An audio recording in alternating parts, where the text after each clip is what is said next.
네, 사우스베이 장로교회 여러분들 평안하셨습니까? 네, 현주 씨 안녕하셨어요? 안녕하세요. 네, 오래간만입니다. 무려 지난 11월 말에 우리가 방학을 했어요. 그러니까 12월 달부터 이제 실제적으로는 방학을 하고 12월, 1월, 2월, 3월 하고도 이제 거의 마지막 주간이 돼서 방학이 너무 길었습니다. 4달 가까이 방학을 하고 이제 다시금 우리 사우스베이 장로교회 KPCSB 이야기 시리즈를 다시금 시작을 하게 되었습니다. 그런데 지난주일에 우리 김가선 장로님, 김양자 장로님 가정 탐방을 통해서 그 교회의 옛날 이야기를 좀 들었는데 어떻게 보셨어요? 저는 그런 내용을 전혀 몰랐다가 네. 교회에 대한 역사를 알게 되니까 그리고 그 교회의 역사가 미주 이민의 역사와 맥을 같이 가잖아요. 네. 그런 부분에서 좀 흥미로웠었고 네. 그런 여러 가지 불편한 일들을 겪으셨음에도 불구하고 교회를 함께 이끌어 주신 또 여러분들이 계셔서 감사하다라는 생각도 들었어요. 네. 예, 뭐 재밌는 이야기 또 옛날 있었던 이야기 또 해프닝도 좀 있었고요. 아무튼 여러분들 재밌게 보셨으면은 좋겠습니다. 오히려 솔직하게 얘기해 주셔서 그렇죠. 오히려 그것이 더 도움이 예, 되고 맞습니다. 은혜가 됐어요. 예. 타산지석이라고 배우고 예. 또 깨닫게 되니까요. 네.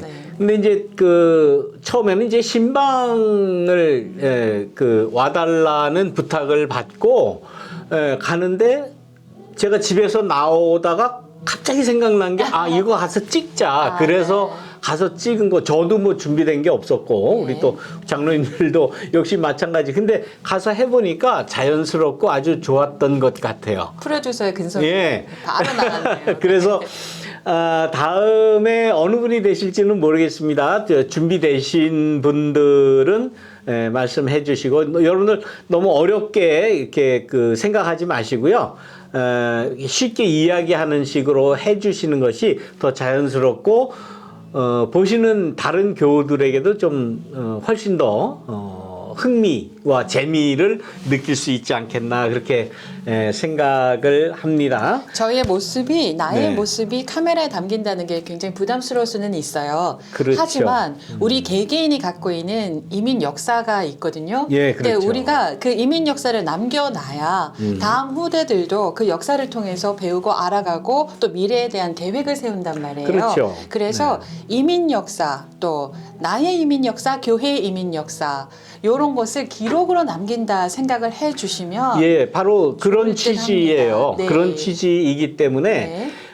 누구나 이민 와서 그 이민 역사를 써 내려가라 그렇게 이야기하면 누구나 아마 책 5권 회고록은 나올 거예요. 영화가 몇 편이 예, 나오죠. 그런 영화 정말 뭐 미나리만 이민 역사가 아니라 그렇죠. 네. 예, 우리 모두들 다 가정에서 그런 이야기가 나올 겁니다. 하물며 교회의 역사라고 하는 것은 굉장히 중요하거든요. 그럼요. 우리 뭐 성경의 역사만 중요한 것이 아니라 우리가 이민 와서 또 더더군다나 그 힘든 이민의 생활을 하면서 교회 공동체를 이루고 교회가 겪어왔던 그러한 이민의 역사는 굉장히 우리의 신앙에 아주 큰 도움을 주고 또 교훈을 준다 그렇게 생각을 해서 그런 취지로 네. 이런 프로그램을 마련한 것이니까 누구도 마다하지 마시고 그 형식은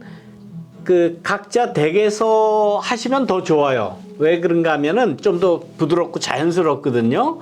예, 그런데 이제 댁에 가서 이렇게 찍는 게 조금 더 부담이 될 수 있어요. 만약에 그러시면 지금 같이 여기서 이 자리에서 하시면 이 자리에서 되죠. 네. 같이 이렇게 대답 나누시면은 뭐 좀 더 쉽게 부드럽게 할 수 있지 않겠나. 그래서 그런 집에서 꼭 찍어야 된다는 부담 없이 누구나 다 한 번씩은 좀 했으면 좋겠어요.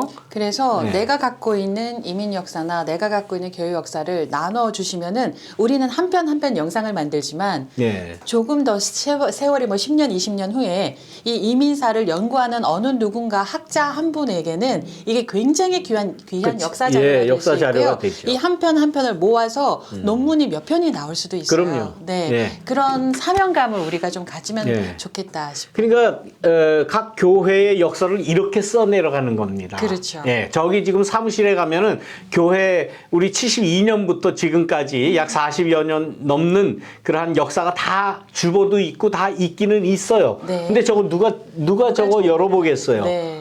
예, 저도 저거 다 열어보지 못했어요 아직. 그리고 결국은 사장됩니다. 맞아요. 그러나 이렇게 영상으로 찍어서 우리가 서로 이렇게 나누면은 우리의 기억 속에, 우리의 삶 속에 우리의 역사가 각인되는 거예요. 그래서 굉장히 중요한 그러한 일이고 이 콘텐츠 만드는 것이 그래서 필요하고 중요한 필요하고 아주 일이니까. 중요한 겁니다. 여러분들 꼭 기억하시고 누구나 다 한 번씩 좀 참여해 주시기를 바라고 꼭 자기의 그 교회와의 관계에서 이민 역사 이야기 안 하셔도 돼요. 여러분들이 하시고 싶은 거, 또 여러분들이 말씀하고 싶은 거, 또 나누고 싶은 거, 어떤 주제라도 여러분들이 스스로 콘텐츠를 정할 수가 있는 거예요. 그러니까 목사가 뭐 이런 얘기 해 주시오. 우리 지금 저 시나리오가 없어요. 지금 이 TV에 나오는 거 이거 오늘 주제이고 뭐 이러니까 이렇게 하는 것이지 정해진 거 없습니다. 그러니까 누구나 그냥 이렇게 쉽게 프리 토킹 하면 된다라는 생각을 가지고 참여해 주시기를 바랍니다. 예, 그래서 이번 주에는 우리 자원하시는 분이 아직은 조금 힘드신지 이번 주에는 우리가 지난번에 이어서 지난 11월 말까지 우리가 창세기 3장까지의 이야기를 했어요. 하나님께서 천지만물을 창조하시고 아담과 하와를 지으시고 그 아담과 하와와 에덴 동산에서에 있었던 여러 에피소드, 그 에피소드라고 하는 것이 아담과 하와에게만 해당되는 에피소드는 아니었잖아요. 네. 우리 인간 사회에 보편적으로 일어날 수밖에 없는 인간들의 하나님 말씀 안 듣는 뭐라 그래야 되나? 그런 말 안 듣는, 말 안 듣는 그 인간의 모습, 거기에 따른 또 책임과 처벌, 거기까지 우리가 했는데, 이번 학기에는 뭘 할까 생각을 하다가 너무 3장까지밖에 안 했기 때문에 그것을 계속 조금 이어나갔으면 좋겠다 하는 생각에 오늘은 뭐죠? 창세기 4장 1절에서 8절까지 말씀입니다. 예, 가인과 아벨의 이야기를 우리가 한번 좀 생각을 해보려고 합니다. 성경절을 이렇게 다 준비는 했는데 우리 가인과 아벨 이야기 대부분 다 잘 아시죠? 다 알죠. 네. 예, 다 그 스토리는 우리가 다 대부분 알기 때문에 이 말씀을 다 읽지는 않겠습니다. 여러분들 꼭 관심 있으면 창세기 4장 1절에서 8절까지 여러분들 한번 읽어 보시기를 바라고 우리는 이 시간에는 그 성경 말씀을 다 안다고 하는 전제하에 문제점만 한번 생각을 해보도록 하겠습니다. 자, 우리 그 가인과 아벨의 이야기는 기본적으로 모든 인간들이 가지고 있는 근본 문제를 지금 타치하고 있는 거예요. 인간이 갖고 있는 근본 문제다 하면 어떤 게 근본 문제가 되는 걸까요? 첫째는 이 가인과 아벨 그러면 이제 형제지간이면서도 나중에 결과적으로 살인으로 끝나잖아요. 네. 이게 참 비극적인 그러한 그 이야기로 끝나는데 왜 그렇습니까? 왜 살인이 일어나게 되었어요? 결국은 경쟁. 네. 요즘 사회가 이 경쟁이 이 얼마나 치열합니까? 이 경쟁도 인정받기 위한 누군가로부터 인정을 받아야 예. 되는데 인정을 못 받아서 일어나는 거잖아요. 그렇죠. 내가 나의 능력을 최대한 발휘하고 상대방과 내가 네. 좀 다르다 이런 걸 받아들이는 게 아니라 누군가에서 인정받기 위해서 경쟁을 하고 네. 그래서 내가 졌다라고 생각하면은 막 거기에 분노하고 그렇죠. 예, 이런 근본 문제가 있는 그런데 거네요. 그 경쟁을 함에 있어서 기준이 누군가 하면 신이에요. 네. 신. 자, 그러니까 신. 예, 우리가 잘 알듯이 가인과 아벨이 나름대로의 그 삶을 살고 어떤 그 삶의 결과물을 가져왔잖아요. 네. 근데 둘이 다 기특하게도 다 하나님 앞에 드리는 네. 예물을 드리는 그러한 그 제사를 드렸는데 그런데 한 사람은 받아들여졌고 한 사람은 받아들여지지 않고 거부당한 거예요. 그러니까요. 그러니까 결과적으로는 하나님의 불공평이라고 밖에는 볼 수가 그렇죠. 없어요. 예. 네. 그렇지 않습니까? 아니 똑같이 뭐 다른 그야말로 우상에게 드린 제물도 아니고 하나님 앞에 드렸는데 아니 웬만하면 그거 받아 주셔야지. 아니 왜 이렇게 그 불공평하게 누구는 받고 누구는 안 받았느냐? 라는 질문을 할 수가 가장 있죠. 먼저 하죠. 가장 먼저 그거는 하죠. 뭐 신앙인이 아니더라도 예, 그럼요. 기독교인이 아니더라도 그런데 성서는 거기에 대한 대답을 주질 않아요. 그러니까요. 그래서 이 신학자들이 나름대로 자기 머리를 돌려가지고 그 해답을 줬는데 그 해답은 그렇게 그 뭐 올바른 해답이다라고 볼 수 없어요. 왜? 성서가 이야기하지 않기 때문에 그렇게 이야기하지 않고 거기에 대해서는 침묵으로 일관해요. 왜 가인은 안 받고 아벨의 거는 받았느냐? 자, 그러면은 그때 그 당시에는 농경 문화하고요. 그다음에 네. 유목 문화가 어느 정도 퍼센테이지로 나눠져 있었던 거예요? 그러니까 성경이 씌어졌을 그 당시에. 예, 성경이 쓰여졌을 이 당시니까 쓰여졌을 당시는 아마 바벨론 포로 이후일 거예요. 예. 그러나 이 가인과 아벨의 이야기는 쓰여질 때보다도 훨씬 전부터 이 이스라엘 사람들의 그 삶의 공동체에서 또 가정에서 쭉 내려오는 이야기예요. 네, 쭉 내려오는 이야기는 이야기. 옛날부터 네. 내려오는 있었는데. 이야기였고 쓰여질 때는 바벨론 포로기에서 쓰여졌다라고 우리가 그 가설로 그렇게 정하고 있습니다. 그러면 제가 궁금한 거는 이 성경을 쓴 분들이 어떤 걸 사람들에게 전해주고자 이 예. 내용을 이렇게 담았을까가 궁금한 거예요. 예, 그렇죠. 바로 예. 그거지요. 네. 예, 거기서 우리는 최대한 성서에 나온 글에 의해서 우리는 영적인 상상력을 그 발현시킬 수밖에 없어요. 그렇죠. 전혀 그 성서에 없는 이야기를 할 수는 없는 거예요. 그리고 우리의 시선으로 또 그렇죠. 해석을 우리의 할 수도 시선으로 없고요. 아니 우리의 시선으로도 또 나중에 또 나름 나중에 봐야죠. 할 수는 재해석을 있지만. 해야죠. 근데 첫 번째는 그 가인과 아벨의 이 설화에 나오는 이 배경 문화. 예, 이 배경 문화가 무엇인가라는 것을 우리는 좀 그 생각을 해야 돼요. 다시 말하면 농경 문화권과 유목 문화권이 성서에 나옵니다. 네. 그것은 가인과 아벨이 드린 그 제물에서 확연하게 드러나죠. 이건 뭐 100% 이건 분명한 거예요. 가인이 드린 것은 뭡니까?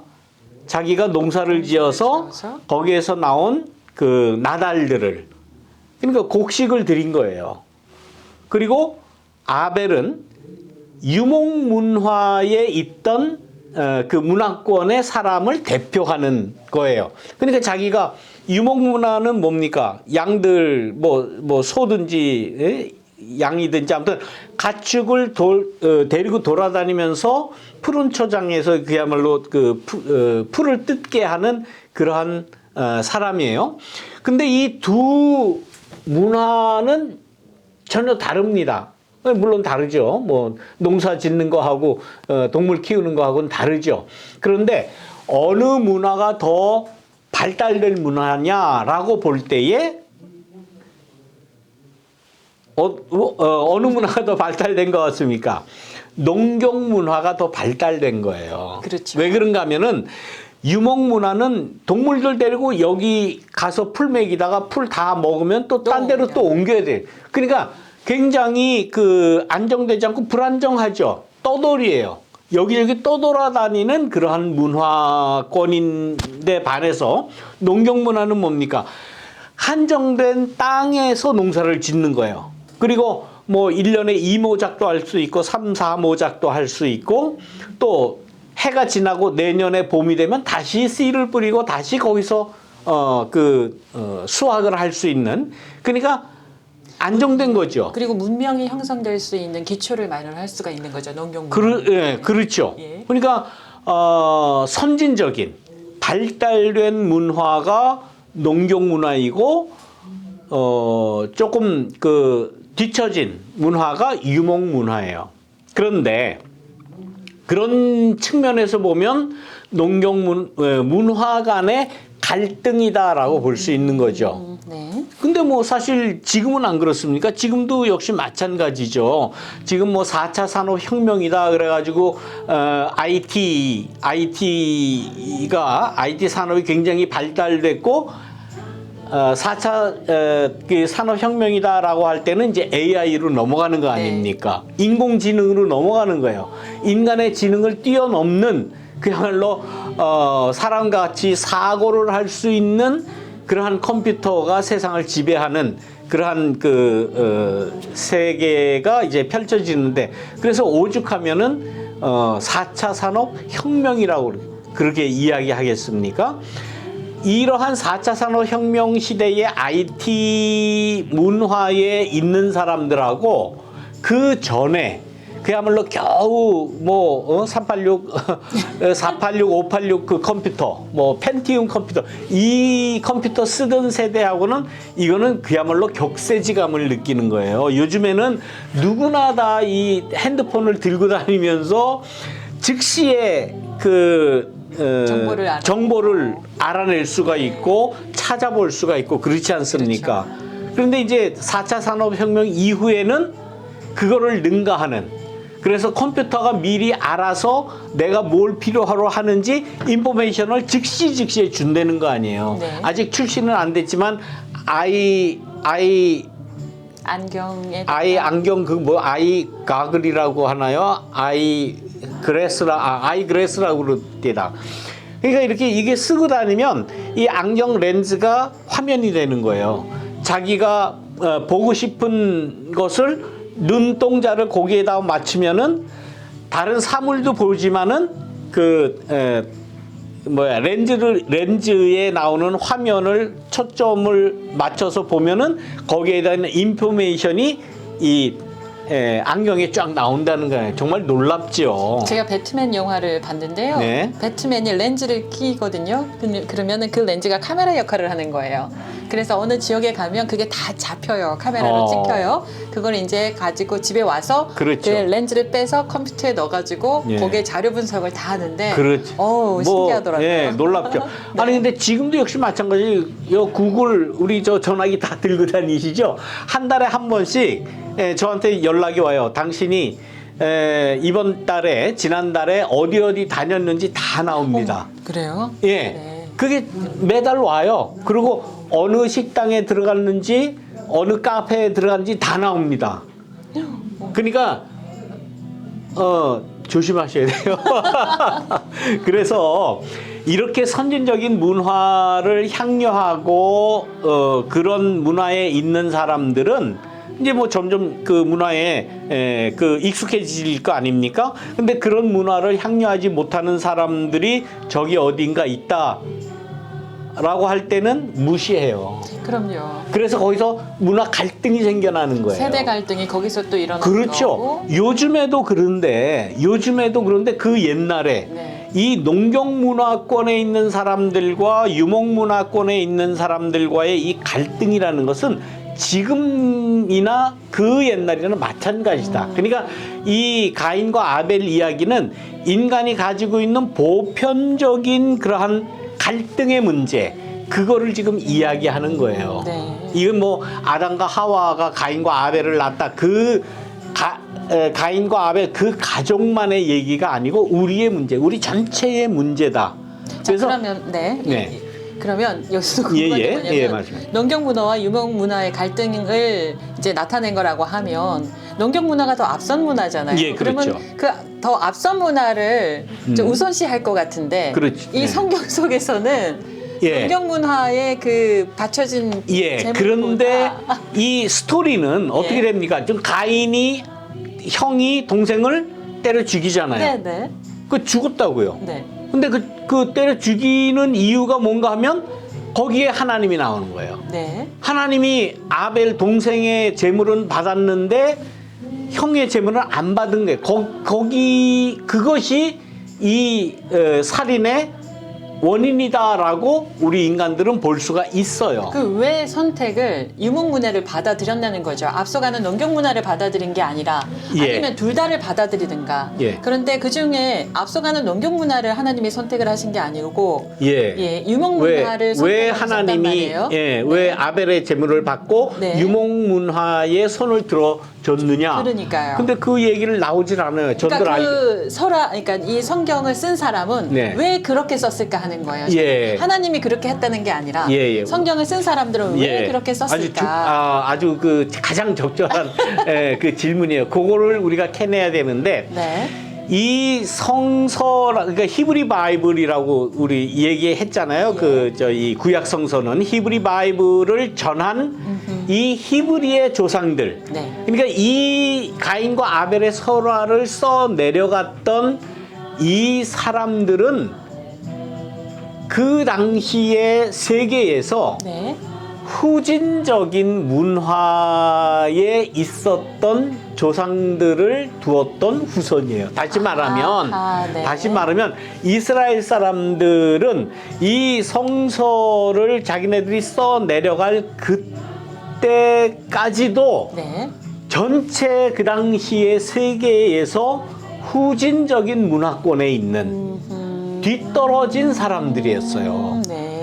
그랬기 때문에 우리의 조상의 이야기를 우리의 입장을 그 선조들의 상황에 갖다가 반영을 하는 거죠. 그렇죠. 그러니까 어느 세상이나 선진적인 문화, 후진적인 문화가 공존할 수밖에 없고 거기에서 갈등을 빚고 거기에서 죽임의 역사는 일어난다는 거예요. 그 죽임은 늘 우리가 피해를 받았던 그 역사를 기록하고 그렇죠. 그러면서 이 이스라엘 사람들은 후진적인 문화권에 살지만은 그러나 이런 살인을 당하면 안 된다라는 것을 조상들의 이야기에다가 접목시키는 거예요. 그래서 후진적인 문화권에 산다고 무시하지 말자. 침략하지 말자. 죽이지 말자. 그 이야기를 지금 성서는 하고 싶은 것이다. 라는 겁니다. 자, 그러면은 지금 이 시대를 살아가는 우리는 그렇게 반목하고 니께 옳다, 내께 옳다, 너 내 거가 더 선진적이다, 네 거는 후진적이다 이렇게 나눌 게 아니라 아니죠. 다 함께 이끌어주고 서로 나누고 서로 공존하고 공존해야죠. 그거를 하자는 것이 이 설화의 목적이 아닐까. 그렇게 추론을 할 수밖에 없어요. 그래서 그러니 선진적인 문화를 가졌으니까 지배하는 거 당연하지. 이게 19세기까지의 인간이 가지고 있던 세계관이었어요. 그래서 우리가 좋은 무기 가지고 우리가 군사적인 힘을 가지고 있으면 혹은 경제적인 능력과 힘을 가지고 있으면 우리가 세상을 지배하는 건 이건 당연하다라고 하는 것에 대한 경종을 울리는 하나님의 말씀이다라고 볼 수가 있는 거죠. 그러나 우리의 세상이 어디 그렇습니까? 조금 더 배웠다 그러면 뭐 잘난 척하지요. 내가 앞서야 된다. 내가 모든 걸 결정하고 너를 지배해야 된다. 생각까지 지배하고 다 지배하는 세상. 우리 아직까지도 당연하다라고 생각을 하잖아요. 예를 들어서 부동산 뭐 소유세라든지 상속세가 올랐다 그러면은 부동산을 갖고 있는 사람은 막 반대한단 말이에요. 네, 그렇죠. 상속세 올리면 안 돼. 부동산 뭐 증여세 올리면 안 돼. 네. 그런데 부동산이 없는 사람들은 그것 좀 올려가지고 그 올린 그럼요. 세금 세금으로 가지고, 가난한 사람들과 예. 좀 나누면 좋겠다는 생각을 갖고 있단 말이에요. 이 두 가지를 그러니까 제가 만약에 집을 하나 샀어요. 그런데 한 5년 사이에 뭐 10만 불이 올랐어요. 예. 그러면 그 10만 불은 뭐 요즘에- 노동하지 않은 세금이란 말이에요. 그렇죠. 그 노동하지 네. 않은 그 돈에 대해서 50%의 세금을 그렇죠. 낸다 하면 50%는 내가 집을 갖고 있음으로써 그저 생긴 돈이잖아요. 그렇죠. 그러면 그 50%를 그냥 기꺼이 내놓을 수 있는 아량이 있었으면 예. 좋겠다고 생각을 그렇게 하는데 하면은 얼마나 좋겠습니까만 좋겠습니까마는? 절대 그렇게 안 하죠. 내 돈이다라고 생각을 해요. 그렇죠. 그래서 네. 부동산 오른 거에 대해서 많은 사람들이 뭐 불만을 많이 가지고 있죠. 오른 것에 대한 세금. 올랐으면 오른 만큼 세금 내는 것이 네. 당연한 것이다. 그렇죠. 네, 하는 생각을 해야 됩니다. 그런데 이러한 갈등이 이런 갈등이 아직까지도 해결이 안 된다는 거예요. 앞으로도 해결이 안 될 것 같은데요. 앞으로도 해결될 것 같지 않은데 네. 그러니까 성서는 이 성서의 말씀이 중요한 하나님의 말씀이다라고 우리가 받아들일 수밖에 없는 것이 이 말씀은 아직도 우리 인간 사회에 가장 중요한 하나님의 뜻을 펼칠 수 있는 말씀이 되는 거예요. 예, 그것을 우리가 잘 알아야 된다. 그래서 어느 시대나 인간의 죄악상이라고 하는 것은 내가 요만큼만 더 선진적인 지식을 가지고 있다. 요만큼이라도 더 큰 힘을 가지고 있다라고 할 때는 늘 그렇지 못한 사람을 지배하려고 하고 괴롭히려고 하고 얕잡아보고. 앞서려고 하는 그런 마음에 대한 경종을 이 가인과 아벨의 이야기는 우리에게 전하고 있는 것입니다. 그리고 성경에 보면은 가인이 두려움을 느꼈다, 복수의 두려움을 느꼈다고 돼 있잖아요. 네. 저는 그 부분도 맞아요. 그렇게 취하고 나면 누군가를 죽이고 나면 두려움이 있단 말이에요. 그게 과연 행복한 삶일까? 네, 뭐 전혀 그럴 수가 없죠. 그러니까요. 네, 우리가 오늘 뭐 자세하게 지금 뭐 한 구절 한 구절 이렇게 따지진 않고 이렇게 큰 큰 그림으로. 예, 큰 그림을 네. 그리는 그러한 말씀을 나눴는데 나중에 하나님께서 이 가인에게 책망을 하시죠. 그러니까 이 가인이 내가 이런 책망을 받고 딴 데 가면 난 살인자라는 낙인을 네. 가지고 살아갈 수밖에 없다라고 이야기할 때에 가인이 잘못을 했지만 가인을 또 해하는 자는 그 벌의 7배를 더 받을 것이다. 이런 말씀을 하시잖아요. 네. 그러니까 복수의 복수를 허용하지 않으세요. 그렇죠. 네. 인간은 누구나 다 잘못할 수 있고 죄인이고 그 잘못 때문에 더 다른 사람이 잘못을 책망을 하고 벌을 가할 수는 없다라는 그러한 말씀입니다. 이 말씀을 조금 더 세밀하게 확대시켜서 말씀을 할 수는 있는데 오늘은 시간이 지금 여기까지 이것만 다 갖고도 됐는데 한 학기 강의 다 할 수 있을 것 같아요. 그럼요. 이 말씀 안에는 굉장히 광범위한 네. 그런 분량의 우리가 문제점들과 또 해결점들이 이 안에 다 들어 있습니다. 오늘은 그저 이 정도까지 말씀을 하시고 맛보기로. 예, 맛보기로 다음 시간에 또 더 재밌는 이야기로 여러분들 만나 뵙도록 그렇게 하겠습니다. 자, 우리 사우스베이 장로교 여러분들 다음 주에 만날 때까지 편안히 계시기를 바랍니다. 감사합니다. 고맙습니다. 안녕히 계세요.